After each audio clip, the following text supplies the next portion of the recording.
Siapa pemimpin KKB Papua saat ini? Namanya Egyanus Kogoya, seorang pemuda yang baru berumur 24 tahun, tapi pemuda ini punya kebencian dan kepahitan yang besar terhadap negeri ini. Egyanus Kogoya adalah Panglima Komando Daerah Perang 3, Dugama, yang merupakan bagian dari Tentara Pembebasan Nasional Papua Barat. Usianya baru 24 tahun. Egyanus merupakan pemimpin KKB Papua di Kabupaten Duga. Ia merupakan putra dari seorang tokoh OPM terkenal bernama Daniel Yudas Kogoya yang telah meninggal dunia. Egyanus, pemuda kelahiran tahun 1999 ini, punya segudang kebencian dan kepahitan saat tumbuh dewasa di Kabupaten Duga. Ceritanya bermula saat Egyanus Kogoya dikirim ke Wamena untuk bersekolah di usia 12 tahun. Saat dikirim sekolah di Wamena, Egyanus tidak disentuh dengan pendidikan yang baik dan berkualitas. Lalu tidak didukung oleh guru-guru yang berkompeten untuk mengajar dan mendidik dengan hati yang tulus. Kemudian sumber masalah lainnya adalah, sebelum Egyanus dikirim ke Wamena untuk sekolah, dia tidak pernah mendapatkan pendidikan yang cukup di Kabupaten Duga. Faktanya di Kabupaten Duga hampir semua anak-anak di sana tidak mendapat fasilitas pendidikan yang baik, bahkan kesehatan yang layak. Hampir sebagian besar balita dan anak-anak tidak pernah mendapat suntikan imunisasi, sehingga kematian bayi dan anak sangat tinggi di wilayah ini. Fakta ini ditemukan oleh Marinus Yaung yang membagikan kisahnya di Facebook saat melakukan penelitian di daerah tersebut tahun 2014. Bahwa wilayah pembangunan 3 di Kabupaten Dunga dari Habema, Bua, Dal, sampai Mugi sangat tertinggal dan terisolir dalam pelayanan publik di bidang pendidikan dan kesehatan. Banyak guru-guru tidak bekerja di wilayah ini. Mereka lebih banyak beraktivitas di kota Wamena. Banyak anak usia sekolah dasar tidak bisa menikmati pendidikan karena guru cuma satu yang aktif.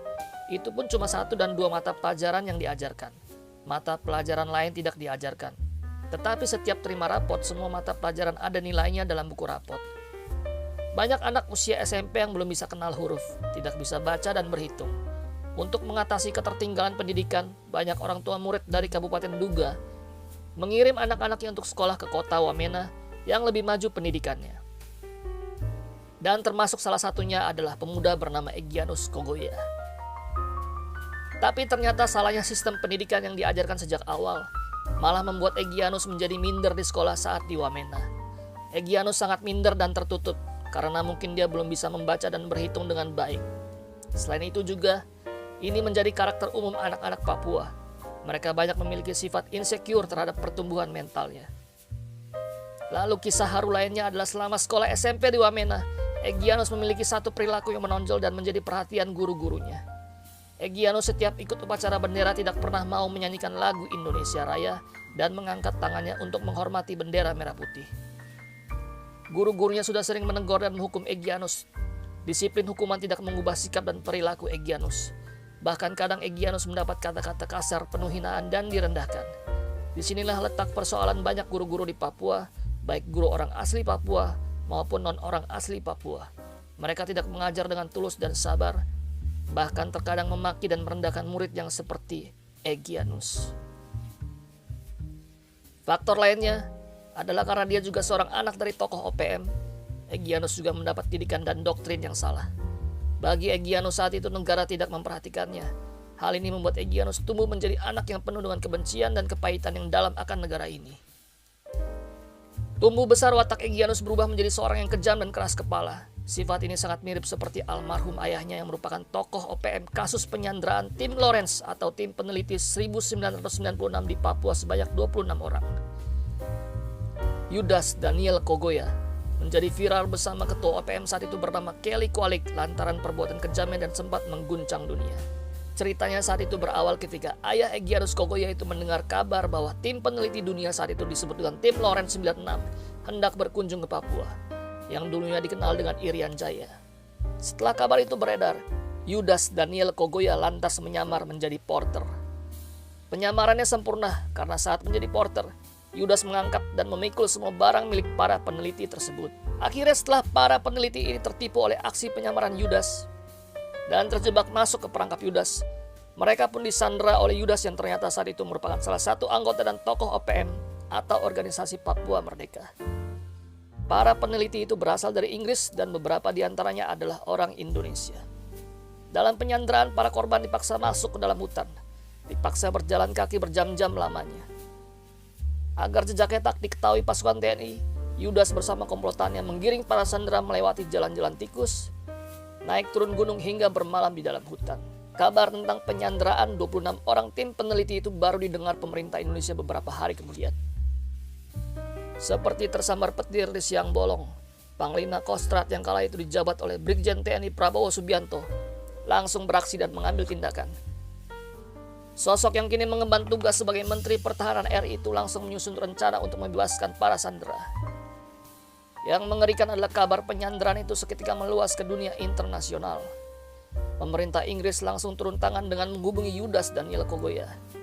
Ketika bernegosiasi, pemerintah Inggris sempat meminta agar Yudas Daniel Kogoya membebaskan para tawanan dengan imbalan uang.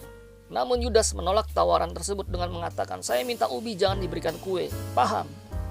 Mendengar pernyataan tersebut, pemerintah Inggris pun paham sebab Yudas minta agar Papua merdeka. Kala itu Yudas meminta pemerintah Inggris agar menekan Indonesia supaya memberikan kemerdekaan kepada Papua. Permintaan Yudas Daniel Kogoya itu jelas tak bisa dikabulkan baik oleh pemerintah Inggris maupun Indonesia. Makanya Prabowo Subianto langsung menerjunkan pasukan khusus ke Papua. Pasukan yang dikirim itu adalah pasukan terlatih mulai dari pencari jejak hingga momen membebaskan para tawanan tanpa korban jiwa. Namun upaya itu tidak berjalan mulus sebab ketika masih dalam negosiasi, 2 orang peneliti asal Indonesia dihabisi oleh Yudas Kogoya. Yudas rupanya hendak membunuh semua peneliti asal Indonesia karena tuntutannya tak dipenuhi oleh pemerintah Indonesia. Pada saat-saat genting itulah para peneliti yang lain berusaha kabur dari lokasi penyanderaan. Tak diduga dalam usahanya itu pasukan elit Indonesia tiba sehingga insiden baku tembak tak terhindarkan lagi. Mengingat yang datang adalah pasukan elit sehingga kelompok kriminal pimpinan Yudas Kogoya pun tak berkutik. 22 tahun berlalu. Egyanus Kogoya yang merupakan anak dari Yudas Kogoya sudah tumbuh menjadi pemuda yang besar. Dan aksi penyanderaan terulang kembali di tahun 2018. Aksi penyanderaan kedua tersebut dilakukan oleh Egyanus Kogoya, putra kandung Yudas Daniel Kogoya. Dalam kasus ini Egyanus Kogoya menyandera sekitar puluhan karyawan PT Istaka Karya. Dan dari balik tempat penyanderaan, Egyanus Kogoya dengan pasukannya membunuh 19 orang karyawan PT Istaka Karya.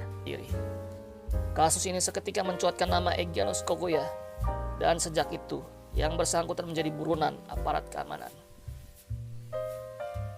Egyanus Kogoya melakukan serangkaian kejahatan terhadap negara dan warga sipil sejak tahun 2018 hingga saat ini April 2023. Dan korban terakhir di tahun ini adalah prajurit TNI sebanyak 4 orang, di mana para prajurit TNI yang gugur ini terbunuh saat ingin membebaskan seorang sandera pilot Susi Air yang saat ini tertawan oleh Egyanus Kogoya. Demikianlah kisah seorang Egyanus Kogoya, pemuda Papua yang lahir dan tumbuh menjadi seorang yang kejam dan penuh kebencian. Dan apa yang dia lakukan saat ini persis sama seperti yang dilakukan oleh almarhum ayahnya Yudas Kogoya di tahun 1996 atau 27 tahun yang lalu. Fakta ini tentu merupakan sejarah penting bagaimana konflik di Papua saat ini lahir karena kurangnya perhatian negara terhadap rakyat Papua di tahun-tahun sebelumnya. Meski saat ini setelah Jokowi memimpin negara ini, Papua kemudian menjadi prioritas penting dalam pembangunan infrastruktur. Tapi kepahitan seorang anak Papua yang bernama Egyanus Kogoya tentu sulit dihilangkan begitu saja oleh dirinya. Kisah kelam hidupnya yang cukup panjang dan juga aksi balas dendam seorang anak terhadap negara atas perlakuan ketidakadilan terhadap kelayakan kesetaraan penduduk di republik ini. Tapi saat ini negara harus melakukan keputusan yang tepat dan persuasif. Negara harus memberikan perhatian khusus untuk Papua. Banyak orang-orang yang pandai berdiplomasi di negara ini dan kita juga bisa menggunakan pihak mediasi negara ketiga untuk mencari kesepakatan terbaik bagi republik ini. Terima kasih, sampai jumpa di video berikutnya.